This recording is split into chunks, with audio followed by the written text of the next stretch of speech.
Welcome to South Windsor Library's First Chapter Friday.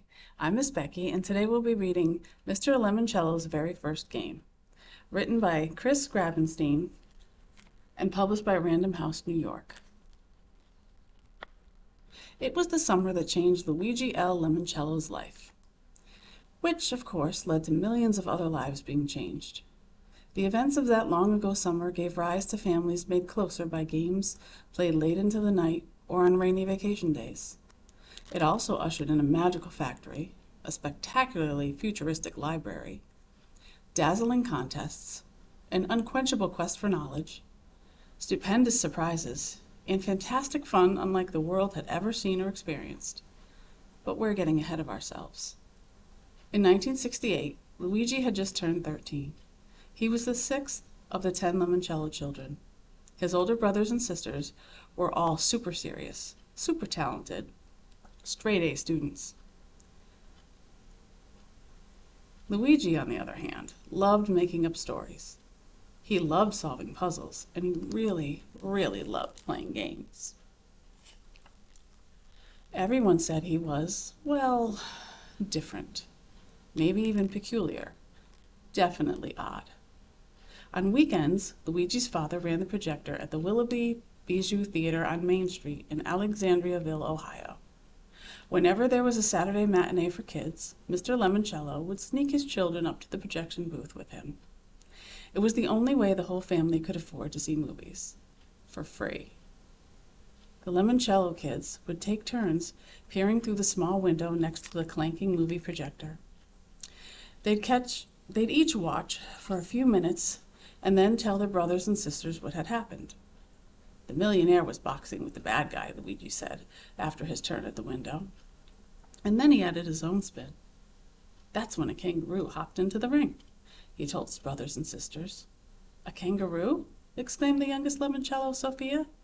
Oh, yes, and the kangaroo can really sing. Luigi's 16-year-old brother, Fabio, motioned for Luigi to step aside. It's my turn. You're being goofy. No, said Sophia, let Luigi go again. He tells the best movies. But Fabio wasn't about to give up his turn. Okay, now the guy who loves cars is singing a song about Detroit. Luigi pressed his ear to the wall. Detroit, Detroit, dee-woo-ah-ta-ta-ta-ta-ta. The movie soundtrack warbled to a stop. The Lemoncello kids, their eyes wide, swiveled to face their father. The projector's jammed, said Luigi's father with a frustrated sigh. I told Mr. Willoughby we should replace this clunker. Stand back, everybody. I need to make a splice. Mr. Lemoncello was very handy and could fix almost anything. He flicked up some light switches, shut down the clattering mechanical monster, and pulled both ends of the film strip out of its feed sprockets. While his father wrestled with the two enormous film reels, Luigi heard the audience downstairs. They were chanting and stomping their feet. We want the movie! We want the movie! Kids hurled boxes of popcorn. Sugar babies and snow caps bounced around the auditorium like spitballs. Go down and tell them about the singing kangaroo, Sophia urged Luigi. Huh? Luigi was used to telling his family stories, and his friends. Sometimes the kids at school. Would an auditorium filled with strangers? Go, said Sophia. Hurry! No, hissed Luigi's older sister and harshest critic, Mary. Don't you dare embarrass us. The crowd below was chanting louder. Their foot stomps became a thundering herd of cattle. Mr. Lemoncello was nimble and quick with his hands, but he needed more time. We want the movie! We want the movie! Luigi looked over to Sophia. She smiled. You can do it. Luigi raced down the steep staircase from the projection booth, tore across the lobby, and slammed through the swinging double doors in the auditorium. The theater was dim, but Luigi saw a soft circle of light pooling on the empty screen. He ran down the center aisle, took a deep breath, and stepped into the faint spotlight. This was so different from telling his little sister a funny story. He could barely see the kids in the seats, just their hazy silhouettes. Good afternoon, boys and girls, he began. The kid shapes squirmed. They seemed annoyed or bored, or both. Luigi looked up to the projection booth. Sophia was in the window, smiling down at him.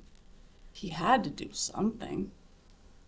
I bet you're all wondering what happens next. Yeah, yelled a voice from the darkness. Well, as they drive to Detroit, a big wind kicks up, and all of a sudden their car can fly. Just like in The Absent-Minded Professor. They sail through the clouds and thunk, splat.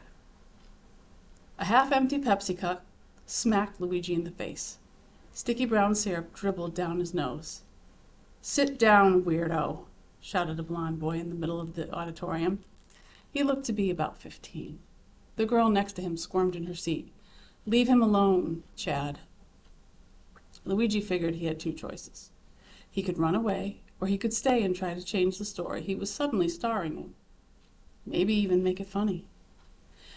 Now then, he said, comically wiping his face the way he had seen the Three Stooges do after being clobbered by banana cream pies.